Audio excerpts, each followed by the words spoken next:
한국 기독교 선교 140주년을 맞아 나부터 포럼이 초기 선교 정신을 돌아보며 한국교회의 미래를 전망했습니다. 초기 선교사들이 보여준 선교의 정신을 되새겨 교회가 사회의 진정한 이웃으로 거듭나야 한다고 강조했습니다. 1980년대 전두환 신군부의 불법 비상계엄에 맞서 광주에 참상을 알린 고 김영수 목사가 41년 만에 국립 5.18 민주묘지에 안장됐습니다. 신앙 양심으로 신군부에 맞섰던 고인의 삶과 정신이 오늘을 살아가는 그리스도인들에게 큰 울림을 주고 있습니다. 미래를 고민하는 청년들과 함께 생활하며 신앙 안에서 함께 삶을 세워가는 교회 공동체가 있습니다. 우리 동네 우리 교회, 오늘은 홍대 청년교회를 찾아가 봅니다. 여러분 안녕하십니까? CBS 뉴스입니다. 한국 기독교 선교 140주년을 맞아 초기 선교 정신을 돌아보며 한국교회의 미래를 전망하는 자리가 마련됐습니다. 초기 선교사들이 보여준 선교의 정신을 되새겨야 한다는 지적이 잇따랐습니다. 천수연 기자입니다. 1885년 한국의 공식 선교가 시작된 이후 1,000만 기독교인을 달성할 정도로 한국교회는 급속 성장했습니다. 그러나 선교 140년을 맞은 지금은 지속적인 교세 감소에 사회적 신뢰도도 종교 호감도도 다른 종교에 뒤처지는 형국입니다. 이 같은 상황에서 맞이한 한국 선교 140년, 나부터 포럼이 교회의 미래 지속 가능성을 위해 지난 역사를 돌아보는 시간을 마련했습니다. 한신대 한강희 교수는 한국교회가 우리 사회 곁으로 다가와 진정한 이웃이 돼야 한다고 강조했습니다. 한 교수는 캐나다 선교사 윌리엄 맥킨지를 조명했습니다. 황해도 소래에서 복음 전도자로 교육 계몽가로 활동한 맥킨지 선교사는 철저히 소래 주민들의 곁에서 그들의 이웃으로 살았다고 한 교수는 설명했습니다. 한국인처럼 동일한 옷을 입고 동일한 음식도 먹고 동일한 집에서 살았습니다. 그런데 이것이 단순히 외형적인 동화만에 그치진 않습니다. 한국인들의 고통과 고난, 이 속에 진정으로 들어가려는 그의 성육신적 삶이 뒷받침되었기 때문에 가능했습니다. 한국교회가 많은 사회복지 사업을 하고 있지만 사회의 고통에는 둔감한 채 진정한 이웃이 되지 못하고 있다면서 맥킨지 선교사가 보여준 성육신적 삶을 한국교회가 회복해야 한다는 겁니다. 교회 공동체의 정체성도 강조했습니다. 외형의 교회가 아닌 공동체가 담아내는 기독교적 가치가 중요하다는 겁니다. 변변한 예배당이 없던 선교 초기에는 한옥에서 복음을 전하면서 동시에 교육과 의료 등 복합적인 기능을 수행했습니다. 감신대의 소요한 교수는 가부장적이고 차별적인 유교적 문화가 지배했던 당시의 한옥을 생명과 평등, 희망의 공간으로 바꾼 거라고 설명했습니다. 이곳에서 소위 말하는 많은 사람들은 억압과 차별을 받았습니다. 하지만 선교사님들은 이러한 공간에 그들이 가지고 온 복음으로 교육을 실시했고 의료를 실시했고 또한 교회를 세워나갔습니다. 또 일제강점기에는 교회가 항일 민족운동의 중심지로 해방 이후 60, 70년대에는 민주인권운동 참여 등으로 사회적 책임을 다했습니다. 신앙 공동체를 넘어 사회의 아픔을 보듬고 희망을 전하는 소통과 연대의 공동체라는 교회 본질적 의미를 오늘의 한국교회가 되새겨야 한다고 소 교수는 말했습니다. 이 밖에 선교 초기에 보여준 연합정신의 회복도 한국교회의 미래를 위한 과제로 제시됐습니다.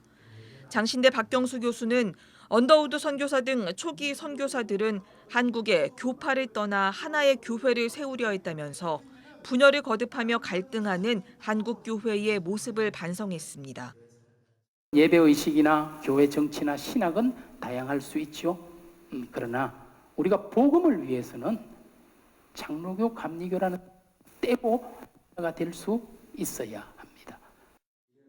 나부터 포럼 유영모 이사장은 갈등과 분열의 사회 속에서 한국교회는 신뢰가 파괴되고 당당함과 권위를 잃었다면서 140년 선교 역사를 돌아보며 교회가 다시 일어서는 계기가 되길 바란다고 밝혔습니다. CBS 뉴스 천수연입니다.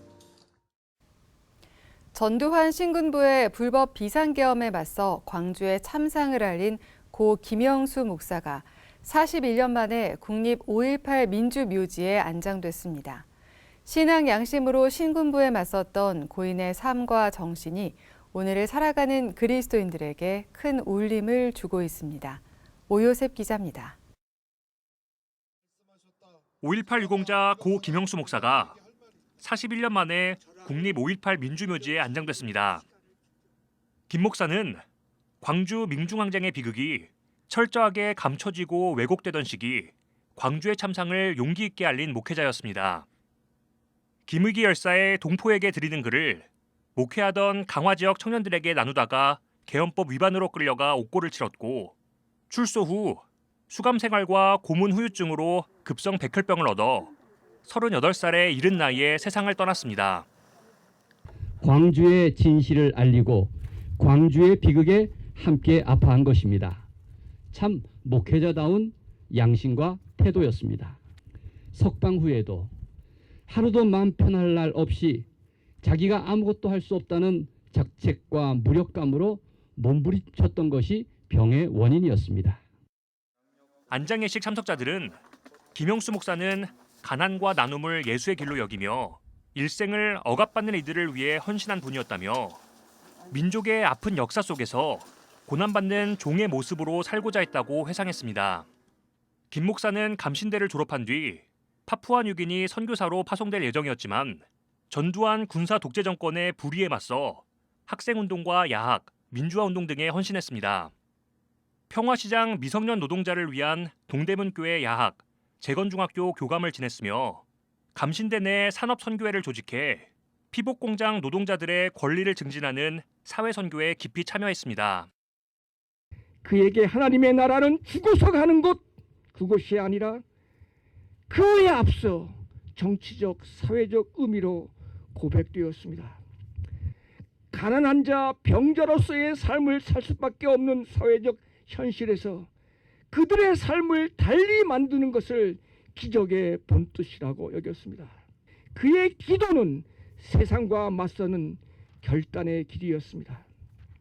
회피냐 도전이냐의 선택에서 고인은 항시 도전의 길을 택했습니다. 김영수 목사의 아내 남영숙 목사는 부당한 비상계엄에 맞서 싸웠던 김 목사의 이장을 준비하는 사이 또다시 비상계엄이 터지는 역설적인 상황을 맞이했다며 김 목사가 감당한 예언자적 삶이 이 땅의 민주주의와 한국교회의 회복을 위한 공공재로 기억되고 사용되길 바란다고 전했습니다. 피 흘린 그 많은 피들이 그래도 이렇게 민주주의 꼽혔다고 생각했는데 다시 40년 전으로 돌아갔잖아요. 어머, 이 사람이 이 상황을 보면 뭐라고 할까? 너무 정말 역사의 어떤 비애도 느끼고 그랬습니다. 그렇지만 말씀대로 예수님의 행동대로 실천대로 살아간다면 지금의 이 잘못된 물신주의, 권력에 아부하는 아니면 권력화되는 이런 곳에서 전부 해방될 수가 있다고 저는 확실히 믿습니다. 안장예식 참석자들은 김영수 목사와 같이 보이지 않는 곳에서 묵묵히 시대의 부름에 응답한 작은 예수들의 삶이 조명받길 소망한다며 이들의 정신이 부활할 때 비로소 온전한 믿음의 역사가 이루어질 것이라고 강조했습니다. 민주주의의 위기를 맞고 있는 오늘날 고 김영수 목사의 삶과 정신은 오늘날 한국교회가 나아가야 할 방향에 대한 울림 있는 메시지를 주고 있습니다. 광주 5.18 민주묘지에서 CBS 뉴스 오요셉입니다. 한국기독교교회협의회가 지난 17일과 18일에 열린 정책협의회를 토대로 민주주의 회복을 위한 시국성명을 발표했습니다. 교회협의회는 시국성명에서 일부 개신교 집단이 민주 질서를 부정하며 사회 분열을 부추기는 현실을 깊이 우려한다며 고통의 현대사 속에서 불의한 권력에 맞서온 한국교회의 빛나는 전통을 회복하고 극우의 물결에 맞서 민주주의와 인권, 정의, 평화, 생명을 옹호하는 예언자적 사명을 감당해야 한다고 선언했습니다.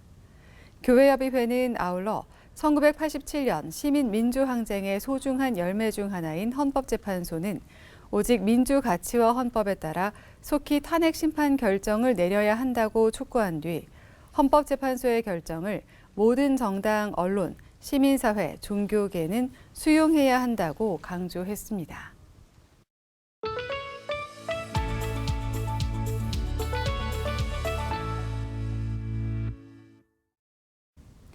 직장 고민부터 인간관계, 주거 문제 등 현재 불안정한 환경 때문에 미래를 포기하는 청년들이 늘고 있습니다. 청년들의 고민에 교회는 어떻게 답해야 할까요? 청년들의 삶에 각별한 관심을 기울이고 있는 홍대 청년교회 사역을 소개합니다. 한혜인 기자입니다.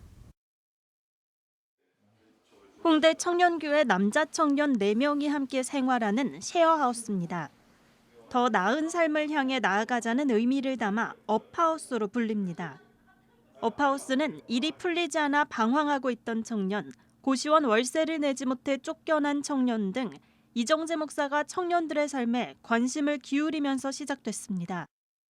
연령 중에 가장 열정적이고 열심히 하고 싶고 무언가 자기 꿈을 향해서 달려가고 싶은 사람들, 그러나 환경이 받쳐주지 않는 사람들을 좀 이렇게 같이 응원해 줄 수 있겠다 싶은 마음에서 그렇게 청년들을 좀 바라보게 됐죠. 직장이 막 이렇게 고정적이거나 뭐 안정적으로 잡힌 사람이 없었어요. 새벽 일찍 나가는 인력시장 나가서 일도 하고 그랬었는데, 홍대 청년교회가 처음 예배를 드리기 시작했던 2016년, 교회에 도움이 필요했던 20대 청년들은 포기하지 않은 끝에 하나둘 자리를 잡기 시작했고, 30대가 된 지금은 스스로 주거비와 생활비를 해결하는 수준을 넘어 어려운 청년들에게 도움의 손길을 건넬 수 있을 만큼 성장했습니다. 업하우스는 청년들의 요구에 따라 공동기금 방식으로 운영되는데, 청년들의 월급을 한 곳에 모은 뒤 논의를 거쳐 필요한 곳에 사용하는 형태를 띱니다. 저 같은 경우는 돈 관리를 사실 잘 못했거든요. 근데 관리하는 방법도 이제 같이 지내면서 배우게 되고, 어떻게 하는 게 더 돈 관리를 하면서 잘 사는 건지. 홍대 청년교회는 교회 건물을 따로 두고 있지 않습니다. 대신 교회 청년들을 주축으로 운영되고 있는 샐러드 가게에서 예배를 드립니다. 평일에는 샐러드 가게로, 주말에는 예배당으로 활용하는 겁니다.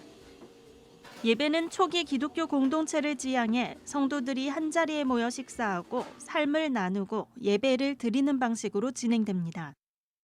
홍대 청년교회는 제 삶을 바꿔준, 새로 시작하게 해준 공동체인 것 같아요. 친구들이랑 지내기도 어렵고 그래서 거의 혼자 이제 있다시피 이렇게 했었는데, 홍대 청년교회를 만나서는 이제 사람들이랑 같이 이제 사는 거, 같이 웃으면서 이야기 나누는 거, 같이 식사하는 거, 이런 것들이 얼마나 중요한지 좀 알게 된 것 같아요.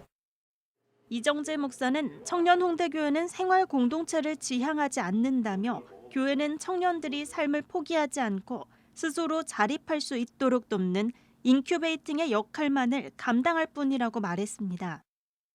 청년들이 조금 마음 편히 결혼도 하고 아이도 낳을 수 있는 그 미래를 그릴 수 있는, 지금 현실에서 허덕이는 게 아니라 미래를 그릴 수 있는 기독교 가정, 그러니까 예수의 가정으로 성장해 갈 수 있도록. 홍대 청년교회 청년들에게 교회는 서로의 고민과 어려움을 나누는 동시에 신앙 안에서 함께 길을 찾아가고 응원하는 든든한 울타리가 됐습니다. CBS 뉴스 한혜인입니다.